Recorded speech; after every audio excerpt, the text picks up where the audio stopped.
થોડા સમય પહેલાં મેં યુટ્યુબ પર ફક્ત દૂધીના શાકની રેસીપી શેર કરી હતી અને તે ઘણા બધા લોકોને ઘણી જ પસંદ આવી હતી. આજે હું તમારી સાથે રૂટિનમાં બનાવી શકાય તેવા દૂધી બટાકાના શાકની એક સરસ રેસીપી શેર કરવાની છું, જે બનાવવામાં ઘણી સરળ છે અને ઘરના બધા જ લોકોને પસંદ પડે તેવી છે. તો ચાલો ફટાફટ જોઈ લઈએ આ દૂધી બટાકાનું સિમ્પલ શાક કુકરમાં કેવી રીતે બનાવાય છે. હું છું મમતા ભટ્ટ અને મારી ચેનલમાં તમારું ઘણું સ્વાગત છે. તો આ શાક બનાવવા માટે આપણે દૂધી કેવી લેવી? તો એવી દૂધી લેવી કે જેમાં આ રીતે નખ ઇઝીલી અંદર જઈ શકે, એટલે કે આપણી દૂધી એકદમ જ કૂણી છે. તો સૌથી પહેલાં આપણે દૂધીને સારી રીતે ધોઈ અને છોલી લઈશું. અને છોલાઈ જાય તે પછી તેનો આ આગળનો પાર્ટ અને જે પાછળનો પાર્ટ હોય છે ને, તેને દૂર કરી લઈશું. અને તે પછી વચ્ચેથી કટ કરી અને એકવાર જોઈ લઈશું કે તેમાં બહુ બી તો નથી ને. જો બી હોય તો બીવાળો પાર્ટ આપણે દૂર કરી લઈશું. પરંતુ આપણી દૂધી તો એકદમ કૂણી છે, તો હવે ડાયરેક્ટ આપણે તેને સમારી લઈશું. પરંતુ ઘણીવાર દૂધી કડવી પણ આવતી હોય છે, તો સમારવાની શરૂઆત કરતાં પહેલાં જ આપણે તેને એકવાર ચેક કરી લઈશું કે દૂધી કડવી ના હોય. કદાચ તમને એવું લાગે કે બટાકા એડ નથી કરવા, તો ફક્ત દૂધીનું શાક પણ જો તમે આ રીતે બનાવશો ને, તો તે ઘણું જ ટેસ્ટી બનશે. દૂધીને સમારીને મૂકી રાખવાથી ઓક્સિડેશનને લીધે તે કાળી પડી જતી હોય છે, એટલે સમારાઈ જાય તે પછી તરત જ તેમાં પાણી એડ કરવું બહુ જરૂરી છે. આપણે બટાકાને પણ છોલી લઈશું અને જે સાઈઝમાં આપણે દૂધી કાપી હતી ને, તે જ સાઈઝમાં આપણે બટાકાને કાપી અને બટાકાને પણ પાણીની અંદર એડ કરી દઈશું, એટલે તે પણ ઓક્સિડેશનને લીધે કાળા ના થઈ જાય. અને આ રીતે થોડું પ્રેસ કરી લઈશું એટલે બધાની ઉપર પાણી આવી જાય. લીલા મરચાં આપણે એકદમ ઝીણા સમારીને તેમાં એડ કરવાના છે. આજે મારી પાસે બહુ જ મોટા મરચાં હતા, તો મેં એક જ મરચું લીધું છે અને આ રીતે તેમાંથી બધા જ બી દૂર કરી લીધા છે. હવે બાકીના બધા જ લીલા મસાલા છે તેની આપણે પેસ્ટ બનાવી લઈશું. તો મેં લગભગ 1 ઇંચ જેટલું આદું લીધું છે અને તેને છોલી અને ટુકડા કરી લીધા છે, એટલે તે સારી રીતે ક્રશ થઈ શકે. તો મિક્સરમાં આપણે 1 ઇંચ જેટલું આદું એડ કરી દઈશું. 3 મોટી કળી લસણની લીધી છે. જો નાની સાઈઝની હોય ને તો 5 થી 6 કળી લેવાની. અને 2 મીડિયમ સાઈઝના ટામેટાને આપણે આગળનો જે આ પાર્ટ હોય ને, તે દૂર કરી અને રફલી ચોપ્ડ કરી અને મિક્સરમાં એડ કરીશું. પાણીના ઉપયોગ વગર જ આ બધી વસ્તુને આપણે એકદમ સારી રીતે ક્રશ કરી લેવાની છે. હવે જેમાં આપણે શાક બનાવવું હોય ને, તેમાં લગભગ 3 ટેબલસ્પૂન જેટલું તેલ લઈશું. અને તેલ થોડું ગરમ થાય એટલે તેમાં અડધી ચમચી રાઈ, 5 ચમચી મેથીના દાણા અને 5 ચમચી જીરું એડ કરી અને સારી રીતે તે તતડી જાય ને, તે પછી તેમાં 5 ચમચી જેટલી હિંગ એડ કરીશું અને સાથે જ 10 થી 12 લીમડાના પાન એડ કરી જે ટામેટાની પેસ્ટ બનાવીને તૈયાર કરી હતી ને, તેને તેમાં એડ કરીશું અને થોડી વાર માટે તેને ઢાંકી લઈશું, એટલે તે આજુબાજુ ઉડે નહીં. હવે આપણે તેમાં લગભગ અડધા કપ જેટલું પાણી એડ કરીશું, એટલે જે સૂકા મસાલા આપણે તેમાં નાખવાના છે ને, તે સરસ રીતે મિક્સ થઈ જાય.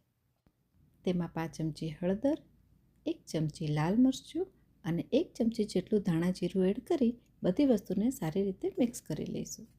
મરચું તમે તમારા સ્વાદ પ્રમાણે વધારે અથવા ઓછું લઈ શકો છો.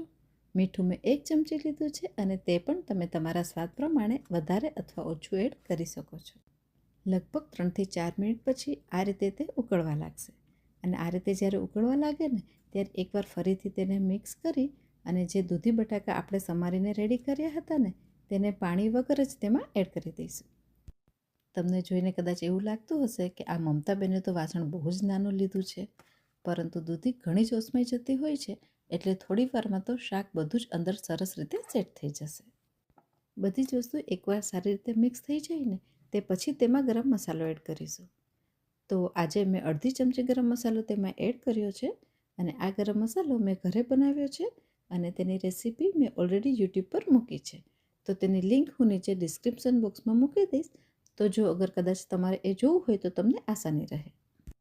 અને જો તમારે આ શાક કુકરમાં ના બનાવવું હોય, તો હવે ઢાંકણ વડે ઢાંકી અને 20 થી 25 મિનિટ માટે તેને બફાવા દેવાનું અને 25 મિનિટ પછી શાક બનીને રેડી થઈ જશે.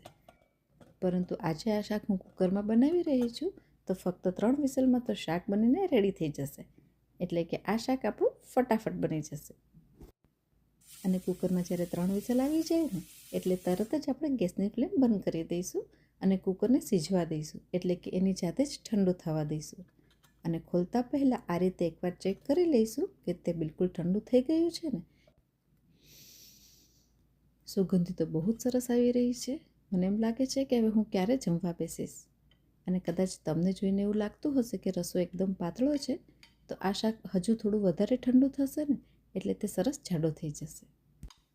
તમને એવું લાગે કે સુગંધી તો સારી આવે છે, પણ તે બફાયું છે કે નહીં, તો ચલો એકવાર ચેક કરી લઈએ. તો આ રીતે ચમચીની મદદ વડે તેને પ્રેસ કરીને જોઈશું. તમે જોયું બટાકું કેવું સરસ રીતે ઇઝીલી પ્રેસ થઈ ગયું, એટલે કે આપણું શાક તો એકદમ સરસ બફાઈ ગયું છે.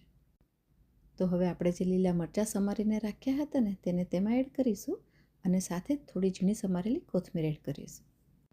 અને પછી ફરીથી એકવાર તેને સરસ રીતે મિક્સ કરી લઈશું.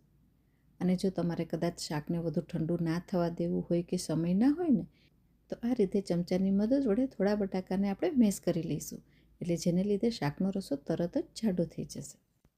અને જો તમને આ રેસીપી પસંદ આવી હોય તો વિડીયોને લાઈક, શેર અને ચેનલને સબસ્ક્રાઈબ કરવાનું બિલકુલ ના ભૂલતા. અને સાથે સાથે બાજુમાં આપેલું બેલ બટન દબાવશો ને તો મારી દરેક નવી રેસીપીની નોટિફિકેશન પણ તમને મળતી રહેશે, તો તમને મારી દરેક રેસીપી જોવાની પણ આસાની રહેશે. આ રીતે બનાવેલું દૂધી બટાકાનું શાક ભાખરી, પરોઠા દરેકની સાથે ઘણું ટેસ્ટી લાગે છે. તો તમે પણ આ રેસીપી જરૂર ટ્રાય કરજો, અને તમારા અનુભવ નીચે કોમેન્ટ બોક્સમાં મારી સાથે શેર કરવાનું બિલકુલ ના ભૂલતા. તો ફરી મળીશું એક નવી રેસીપી સાથે, અને ત્યાં સુધી bye. Cook tasty, stay healthy. Take care. Thank you.